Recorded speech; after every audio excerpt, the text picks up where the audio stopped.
right. The Seattle Seahawks have look, here's the deal. It's that time of year where sometimes you need to bring in a little extra help, and sometimes injuries have just decimated a roster. And I wouldn't say that's necessarily what's happened with the Seattle Seahawks, but here's what they realize.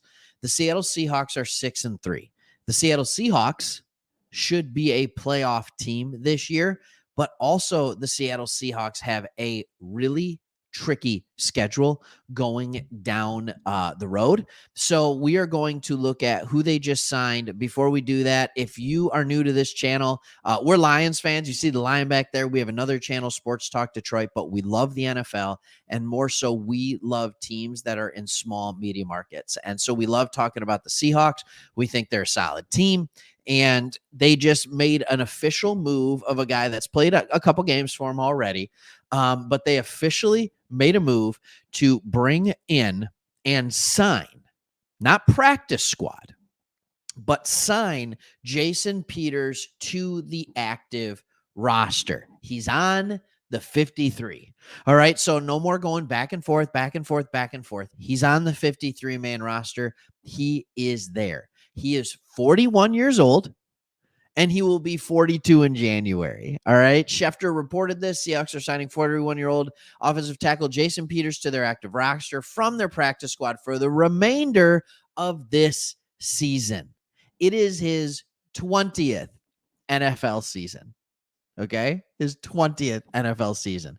This is unbelievable. I was going and I was looking a little more in depth at some of the stats that we've seen from Mr. Peters. All right. Jason Peters. And I remember him just being dominant for a decade in Philly. Man, do they know how to produce offensive line talent. And he was arguably the best in the game, especially from about 2011 till about 2016, 2017. He was arguably the best player in the game. He was always been a good run blocker, and he even showed that in his short stint so far this year with Seattle. He has been dominant in the run. What does Seattle like to do? Run. You have two very good running backs. You know you have two very good running backs in Kenneth Walker and Zach Charbonnet. So you want to run the ball. You want to play action off of that run with Geno Smith. So you need offensive linemen that can help you do exactly that. Jason Peters is absolutely one of those guys. Now, we know Abe Lucas returned to practice this week. I did a video on it earlier talking about how good it was that you were welcoming back, hopefully, a player that could maybe take you this offensive line and this team to the next level just by adding some more efficiency on the offensive line. He is not ready to play yet. He is not ready to play yet. So they are bringing in Jason Peters, all right, and they have been rotating Peters with Stone Forsythe at right tackle. I'm interested to see what they are going to do in this game. And I think the reason I'm interested to see what they're going to do in this game is because LA, the Rams, don't have this crazy outside pass rush. I'm not saying it's bad. I'm not saying it's bad. I'm just saying it's not a crazy pass rush. Okay. So if you look at the schedule going down the rest of the year, and I love doing this, this is the time of year where we need to start looking at schedules. So first we're going to look at the schedule. Then I'm going to show you the playoff picture that you're in right now and tell you why you need to start or keep winning some games. You don't need to win all the games. But here's what I look at if I'm a Seahawk fan. You got to win in LA. You would have loved to have Lucas back and healthy for this game, but you need to win in LA because you want to go 7-3. You want to get to that 7-win mark in your first 10 games. You want to keep pace with the 49ers because after this game, you have San Francisco, Dallas, San Francisco. All right. 2 of those 3 are on the road. If you count LA, you have 3 of the next 4 on the road. In your remaining 8 games, you have 1, 2, 3, 4, 5 on the road. You're getting out of home. You're done with the nice cushy schedule that you've had. All right. There's been some cushies. All right. At home against Washington, at home against Cleveland when they didn't have a healthy Deshaun Watson, at home against Arizona. All right. You've been to New York.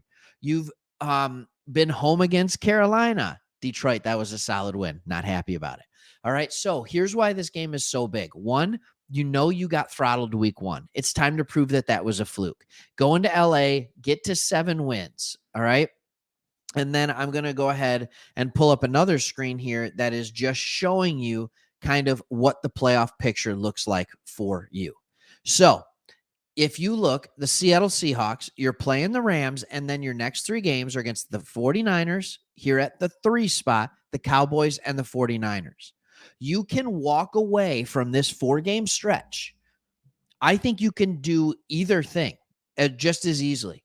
You can walk away from this tough 4-game stretch where 3 games are on the road, okay, and 3 games are in the division where you either walk away with in the driver's seat to win the NFC West because you swept the 49ers, or you can walk away, if you're not careful, out of the playoff picture at 6 and 7. Like, I'm not saying it's going to happen, but here's what you have, and here's the only good news that I have for you, is that the teams that are on the bubble are not good.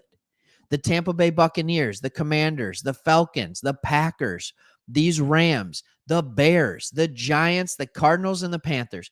None of these teams are going to be making a run, I don't think, to get into this spot.